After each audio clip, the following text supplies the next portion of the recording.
Bonjour à tous et bienvenue sur cette chaîne YouTube, ce redémarrage, ce démarrage en vrai. Enfin, en tout cas, ce changement. J'ai clairement pas fait de vidéo pendant une éternité parce que ça collait pas trop à ce que j'avais envie de faire à ce moment-là. Mais là, je pense que c'est le moment de tester un nouveau format.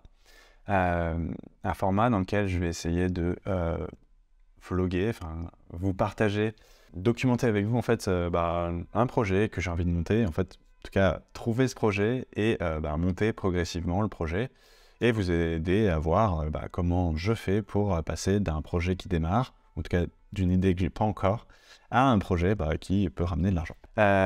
L'objectif de ce format, c'est de le faire et de m'y tenir. Pour m'y tenir, je vais essayer de faire quelque chose d'assez facile à gérer. L'objectif, c'est pas trop d'édition, pas d'édition du tout. On verra, mais en tout cas, essayer de cutter ce qui a pu bugger pour que ça reste intéressant, mais ça me prenne pas trop de temps pour que je puisse m'y tenir. Avec assez peu de matos, hein, comme vous voyez, j'ai un petit micro-cravate, mais c'est la webcam de mon ordinateur. On va tester comme ça, et si ça me plaît, et si ça vous plaît, pourquoi pas acheter un peu de matos, mais on va d'abord tester, parce que bon, c'est trop dommage d'acheter un bon matos avant de voir si j'ai envie de m'y tenir, en fait, tout simplement. Voilà, l'idée c'est, je sais pas encore quel format ça va prendre, je sais pas encore combien de temps, enfin, quelle fréquence ça va avoir. Est-ce que je vais faire une vidéo tous les jours? Est-ce que ça sera une vidéo par semaine? Je pense que je vais commencer par quotidien, mais peut-être que ça évoluera. Pourquoi je fais cette série? En gros, une fois que j'ai terminé l'école, je me suis lancé directement au freelance, ça a plutôt bien fonctionné, l'idée de vendre mon temps intégralement me plaît pas trop. Et donc j'ai essayé d'évoluer ensuite vers entrepreneur. Et donc j'ai rencontré plein de copains qui sont éditeurs de sites. Et donc je suis parti dans cette direction-là. J'avais déjà quelques sites internet, parce que c'est un sujet qui me plaît bien de créer des sites et de les monétiser. Et j'ai du coup eu plein de conseils, plein de discussions super intéressantes. Et donc j'ai accéléré là-dessus. Ce qui fait que, globalement, sur l'année qui vient de passer, j'ai accéléré à fond sur justement tout ce qui va être site internet pour générer du lead. Et ça a plutôt bien monté. Je l'ai développé à fond. Je suis assez content de ce que j'ai réussi à faire. Là, maintenant que j'ai un peu plus de recul, je suis pas sûr que ça corresponde parfaitement à ce que je souhaite faire, et notamment parce que vendre du lead, ça veut dire que j'ai pas le contrôle total sur la chaîne de valeur. Et donc, j'ai un manque de visibilité sur la qualité en tout cas, le traitement, une fois que j'ai généré un lead. Donc, un lead, c'est un prospect, c'est quelqu'un qui vient d'exprimer un intérêt pour un produit ou un service. Et du coup, l'idée, c'est de l'envoyer à une entreprise qui propose ce produit ou ce service pour lui permettre de vendre sa prestation derrière à ce prospect, ce lead, et donc de vendre ce lead. Donc voilà, je me rends compte qu'il y a quelques red flags, en tout cas qui ne correspondent pas trop à ce que j'ai envie de faire sur le long terme, en tout cas qui ne peut pas être l'intégralité de mon activité. Et donc, l'idée c'est, maintenant que j'ai bien développé ça, je vais continuer à m'en occuper parce que ça me rapporte un peu d'argent, mais je vais surtout essayer d'aller voir un autre sujet pour trouver en fait un angle d'approche qui correspond mieux à ce que j'ai envie de faire. Et du coup, un peu avec ces red flags, là, ces derniers temps, j'ai une perte de motivation assez folle. Donc, probablement, fin janvier et février n'a pas été... on va dire que c'est pas mes meilleurs mois de travail, parce que j'avais envie de rien faire. Et maintenant que ça commence à durer un petit peu, je suis en train de chercher des solutions pour justement me redynamiser. Et en fait, juste reprendre l'envie et la motivation de travailler à fond sur un projet pour le développer pour pouvoir à la fois m'épanouir dans mon travail et puis juste en vivre bien. Je pense qu'à ça, en plus de justement un peu la désillusion, en tout cas le désalignement sur le projet que j'ai lancé l'année dernière, on rajoute la consommation un petit peu excessive de TikTok et des réseaux sociaux en général, parce que TikTok, c'est exactement la même chose que YouTube Short ou la même version qu'il y a sur Instagram.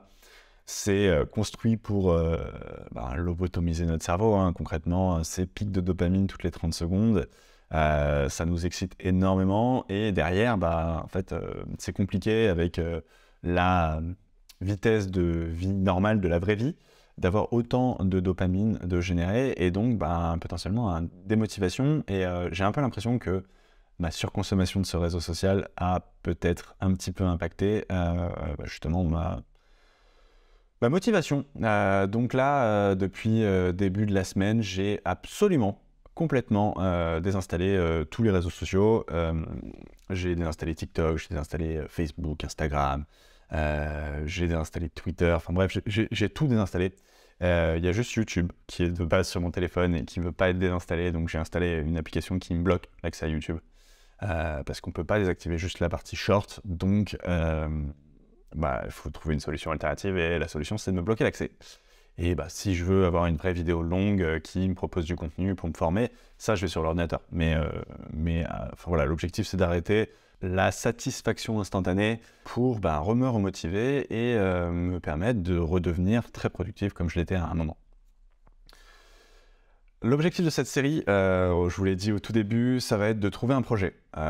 L'idée, c'est que moi, complètement, j'ai 2 activités. Je faisais beaucoup de freelance à un moment, ça a bien fonctionné, et peut-être que je vais vous partager un petit peu ça. Est-ce que ce sera sur cette chaîne ou sur une autre chaîne? Je ne sais pas encore. Mais il y a sûrement une partie où je vais vous expliquer comment j'ai fait pour développer bien mon activité de freelance, jusqu'à faire 100 000 plus l'année dernière. Et surtout, en fait, c'est quelque chose que j'aime bien. Je le fais pour des copains, de leur expliquer comment on fait pour trouver rapidement de nouveaux clients, comment on fait pour structurer intelligemment son activité pour en profiter au mieux. Est-ce que c'est l'auto-entreprise, est-ce que c'est une société, bref, ça dépend de plein de choses et c'est quelque chose qui me plaît bien. Donc peut-être que je vais aller vous proposer quelque chose là-dessus. Mais l'idée, ça va être de chercher un projet. Donc est-ce que ça sera ça? Est-ce que ça sera autre chose? L'objectif de cette série, c'est de vous prendre avec moi un petit peu, de vous mettre derrière mon épaule et vous puissiez me suivre pendant que je documente le process de trouver un projet, de le développer et potentiellement de bien en vivre. L'objectif, si on devait donner un chiffre qui claque, ce sera sûrement ma miniature, c'est comment on fait pour faire partir un projet de 0 à 10K.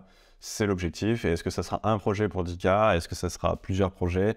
Mais là, l'objectif, c'est d'arriver à trouver un projet ou une façon de structurer mon activité pour faire en moyenne 10 000 € par mois et avoir surtout un revenu qui est stable, durable et robuste.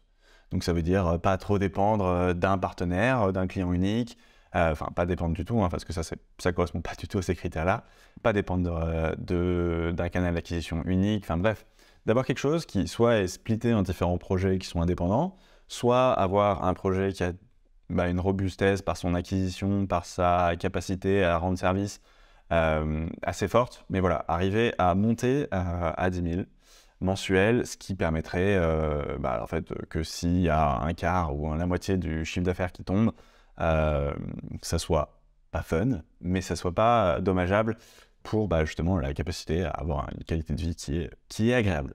Voilà pour la première vidéo. L'objectif aujourd'hui, c'était vraiment de vous donner un petit peu le contexte, de replanifier ce que j'ai en tête sur cette chaîne, de vous proposer ce projet-là, de vous proposer de vous embarquer avec moi.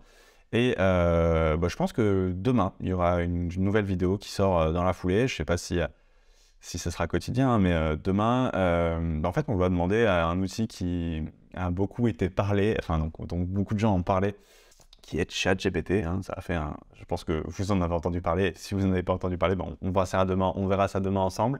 Mais ChatGPT qui peut répondre à énormément de questions. Et j'ai suivi une conférence d'Oussama Hamar sur chat. Et en fait, ça m'a donné l'idée d'essayer de lui demander qu'est-ce que je pouvais faire comme projet. Donc demain, c'est la première vidéo après celle-ci où je vous explique et je vous amène avec moi pendant que je demande à Chat s'il peut m'aider à trouver le futur projet que j'ai envie de lancer. C'est tout pour aujourd'hui. Je pense que je vais mettre en description un lien pour vous permettre de vous inscrire à ma newsletter. Pour l'instant, il n'y a pas encore une masse de promesses. L'idée, c'est de vous permettre de suivre cette évolution. Je ne sais pas encore où on va. Mais plutôt que de réfléchir des années à avoir un persona parfait, l'idée c'est de prendre le truc à l'envers et de commencer par faire et découvrir sur la route. Un peu comme si je me lançais d'une falaise et que je construisais mon avion au fur et à mesure. On va tester ça Si ça vous plaît, bah écoutez, laissez-moi savoir. Si vous avez des pistes de ce que vous voulez voir, bah partagez-le en commentaire. Et si vous pensez que ça peut intéresser des copains à vous, surtout partagez-le. Et inscrivez-vous à la newsletter sur le lien que vous voyez en description pour pouvoir suivre les prochains épisodes et qu'on construise ça tous ensemble. Je vous souhaite une excellente journée et je vous dis à très vite.